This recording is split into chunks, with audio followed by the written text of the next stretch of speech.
I just feel like he's really turned a corner here.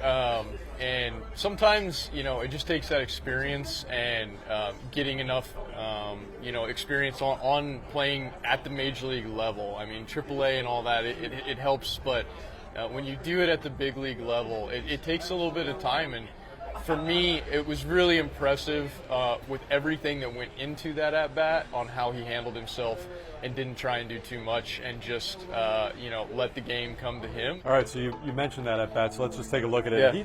He saw only fastballs from Duran, 6 straight and, fastballs. Mostly that's what you're going to get. So understanding that, when he goes up here, he sets his line. So, obviously that first pitch right there was a pitch up in the zone. Mm-hmm. You have to set a line with these guys that throw 102, 98 mile an hour splitter. Like, you have to set a line at the top and say, I'm only going to go this far. And you can tell that he's ready to swing with the way that he's attacking that ball. Now 1-0, again, he's in a situation a young guy could be like, all right, I'm going to get something here, and I'm going to try and overswing and do too much here.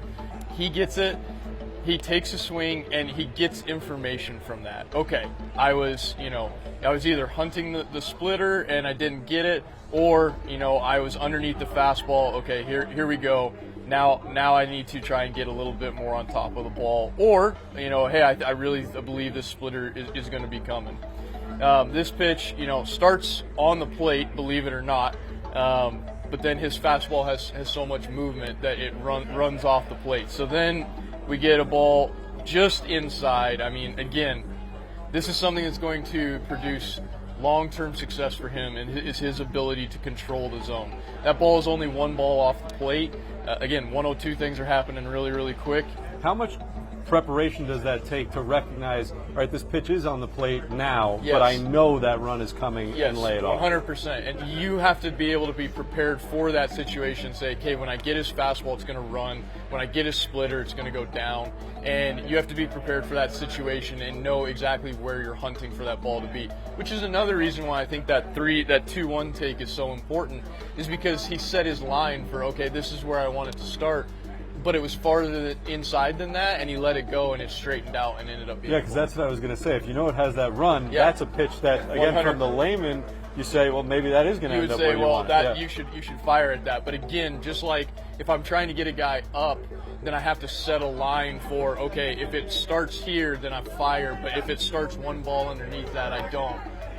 And that's what the really, really good hitters do, and that's what I think will lead to a lot of success for Brett. Great. All right, so now it's 3-1. He's in control of the at-bat. He's in a great spot here. Again, just try and not do too much. Puts a great swing on it, gets it in the zone. But those up and away heaters, they're tough. They're up and running away from you.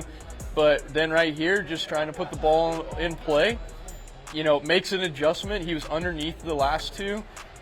Is able to go and get to that ball up in the zone a little bit and in on the hands, again, high velo, and just put the ball in play, and good things happen. He puts it, gets a little duck fart over the third baseman, and they all look the same in the book. You get the bases loaded, nobody out, and before we get into your three pitches, I want to think about and for you to take us through how you're thinking in the on-deck circle. I'm definitely watching what he's doing, and seeing that he's attacking with a lot of fastballs. Even the splitter, like he's coming at him with the fastball. But I also know from all the video that I've watched that he can go on these runs where he loves his splitter, or he loves his four seam. So for me, I'm just thinking, okay, first and second. If Brett gets out here, what's my approach? What am I trying to do if it's just first and second? And then I'm thinking, okay, but if he gets on, and especially at 3-1, when that count gets to 3-1, okay, if he walks him here, if he gets a base hit and doesn't end the game, okay, what am I going to be trying to do? And he tries to throw a knuckle curve right here, which compliments to him for trying to do it. But then he loses it. So then, you're kind of thinking like, okay, he probably doesn't have much of a feel for that right now, so I can probably eliminate that. So it's either fastball or splitter right here. Game was almost over right there if JT doesn't get the glove up. But right here, I'm just trying to zone him up. I'm like, all right, just get the barrel to the ball. You don't have to do too much. Probably a fastball or splitter here.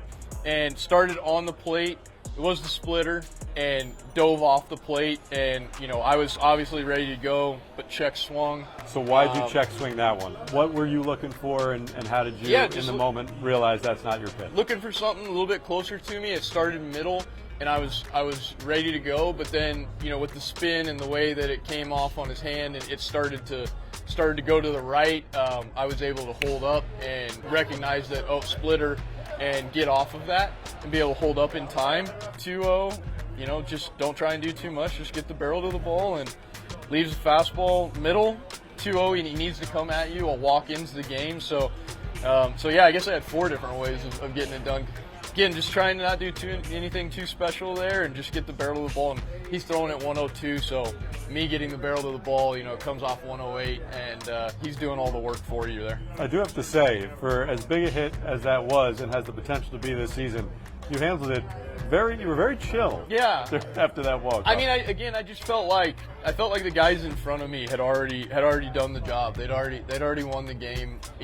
Gave the fist pump. Yes, okay, we did it. We beat them. Another goal accomplished, and just wanted to, I was like, all right, get the guys out here because, those are the guys that won the game. Brandon, I cannot thank you enough for doing that. That was fascinating stuff. Of course. Amazing how much goes into this. My pleasure. A lot of preparation. A lot more that goes into this than people think. It's mentally taxing going through it, every day for 9 innings, 162 games, but a lot of fun, and glad we came away with the win.